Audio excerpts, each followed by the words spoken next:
Magandang gabi po mga ka-live. Kasalukuyan kung katatapos ng pagkaka-review ko dito sa MOA na ginawa ng DSWD para sa Social Amelioration Program. Ito po, totoo na to.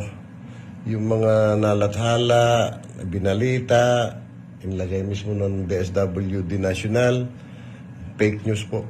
Ito po yung totoo. Hindi lahat mabibigyan. Kaya tapos na naman tayo rito sa nangyari na ito. Kaya lang wala tayong magagawa. Programa to ng pamahalaan, dapat nating sundin, ipatupad. Kaya ito po ang malinaw. Kaya po ako nagpagawa ng 40% sa inyo, yun po yung gagamitin natin doon sa mga bibigyan ng munisipyo at ng kapitolyo. Kaya po kabilin-bilin ako sa inyo. Poorest of the poor, piliin nyo na para doon sa 40%. Ngayon, pwede rin pong doon tayo manguha dito sa masasama sa programa, provided na madodouble check namin. Dahil lahat po ng data ng munisipyo, pinapais ko na, pati yung data nyo, na sa ganun mabuo na natin itong sasubmit natin dito sa DSWD. Binigyan na po ako ng authority ng Sangguniang Bayan kanina na magsesyon sila para permahan tong MOA na kung saan i-implementa yung Social Amelioration Program. Ito po nakakalungkot. Nabalita sa TV, nagbabaw nga si Senator Cayetano na lahat makakakuha.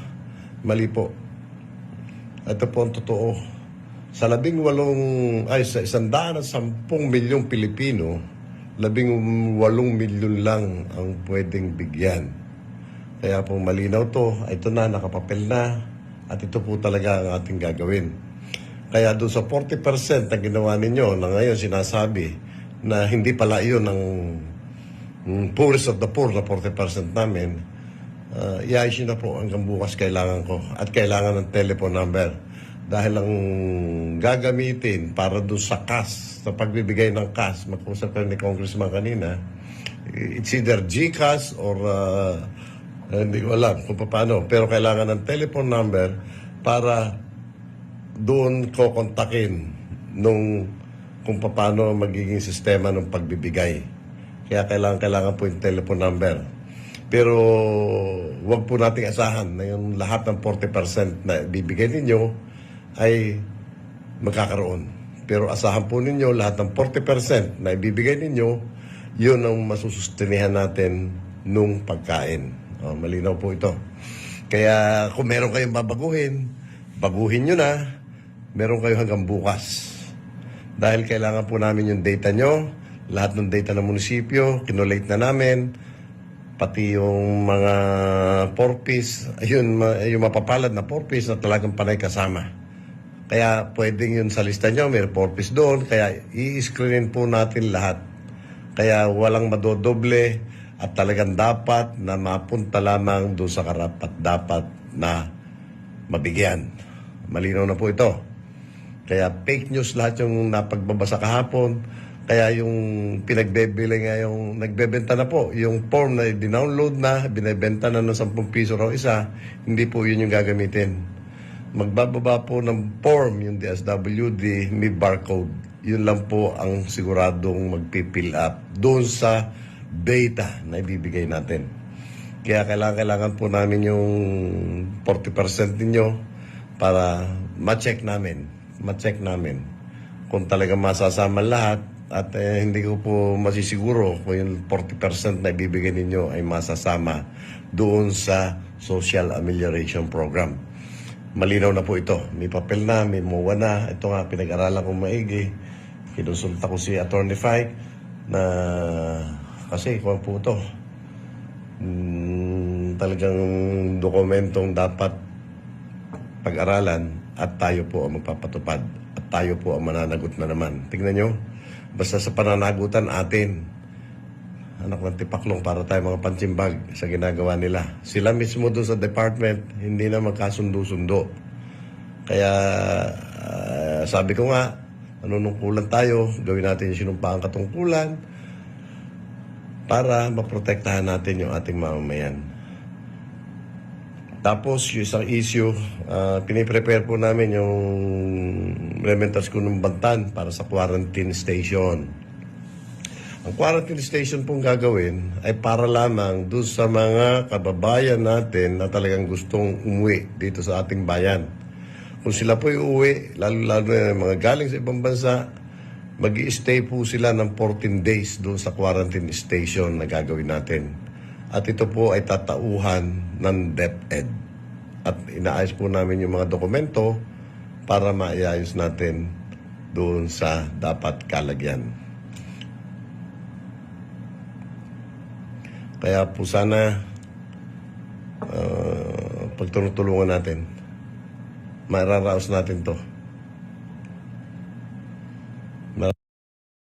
To go straight to the point, sinabi ng Pangulo may 200 billion at ito ay para sa 2 months, 5 to 8,000 pesos para sa 18 million Filipino families. So himayin muna natin isa-isa yon para klaro sa lahat ha. There are more than 24 million Filipino families, no? So about 109 million Filipinos. So yung 6.6 million Filipino families nasa formal sector yan. Yan po ang mga may trabaho, SSS, GSIS, may income tax and everything. So there's going to be a different package, especially for small, micro, small, medium enterprises.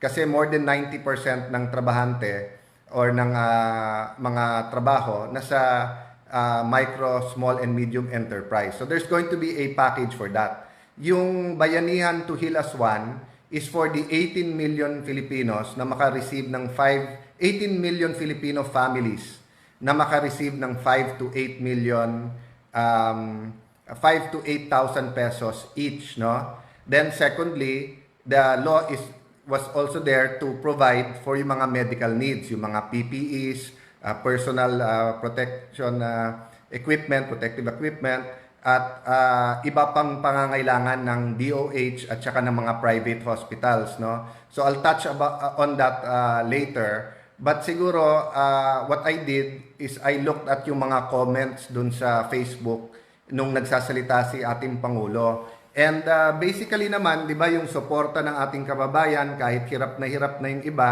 nandiyan pa rin. Pero ang tanong talaga, paano nila makukuha at kailan nila makukuha? Okay. So, ayan po, si Steve Cayetano, hindi ko alam kung magano ko, kailan makukuha, no? Eksakto, tinanong niya. Yon, si Bong Montonilla, tinatanong niya yung PPEs, bakit wala pa, no? So, I'll go to that later. Let me start out muna with paano makukuha ng ating kababayan. So we go now to the guidelines that I think is a very important part of the report ng Presidente. So after natin mapasa ng batas ng Monday, napirmahan Tuesday, the different departments already came out with joint guidelines, no? So I was reviewing it since Saturday. Basically, ang guidelines, nilahad niya yung mga existing na programa ng gobyerno. For example, sa DOLE, they identified TUPAD at saka yung CAMP, no? So existing programs to na pwedeng dagdagan ng pondo and then i-adjust ng konti yung guidelines for the present situation. Another example is the Department of Agriculture, and si Secdar, nagpapasalamat kami sa kanya, last week pa nagpadala na siya ng sulat kung ano yung mga priorities at paano makakatulong, no? So yung pong DSWD naman, meron siyang several programs na existing na. So let me tackle yung pinakamadali. Yung 4.4 million Filipino families po na kasama sa 4Ps or dun po sa conditional cash transfer, yan po ay dapat pinakamabilis.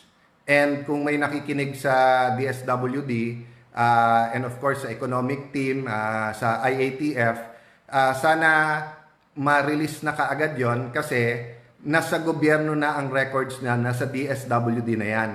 So meron na yan traditional way kung paano i-deposit yung pera at paano nila We makukuha. have allotted 200 billion pesos for low-income households who are badly affected by the current crisis. Sila ang nasa informal sector and those who live day-to-day on subsistence wages or no work, no pay. Arrangements, beneficiary households will receive emergency support for their 2 months based on the regional minimum wage.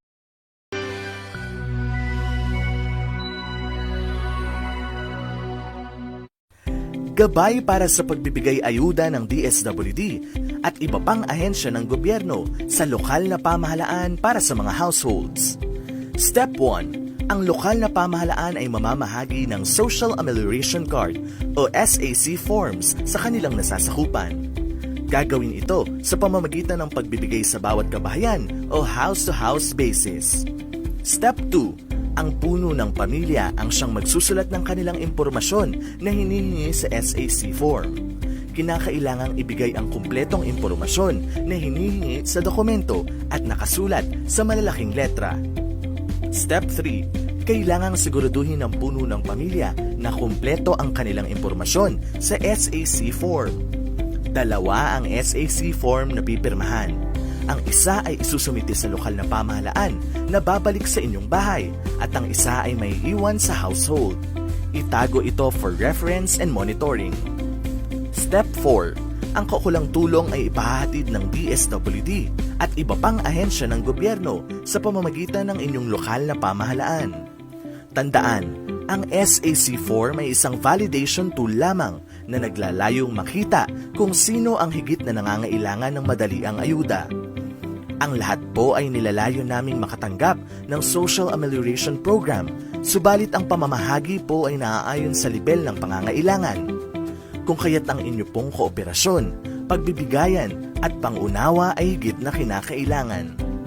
Para sa karagdagang impormasyon, makipag-ugnayan sa DSWD sa numerong 8951-2803. Manatili sa inyong mga bahay. Ang kooperasyon ng bawat Pilipino ay mahalaga sa panahong ito. Makipagtulungan, sama-sama sa pag-iwas sa COVID-19.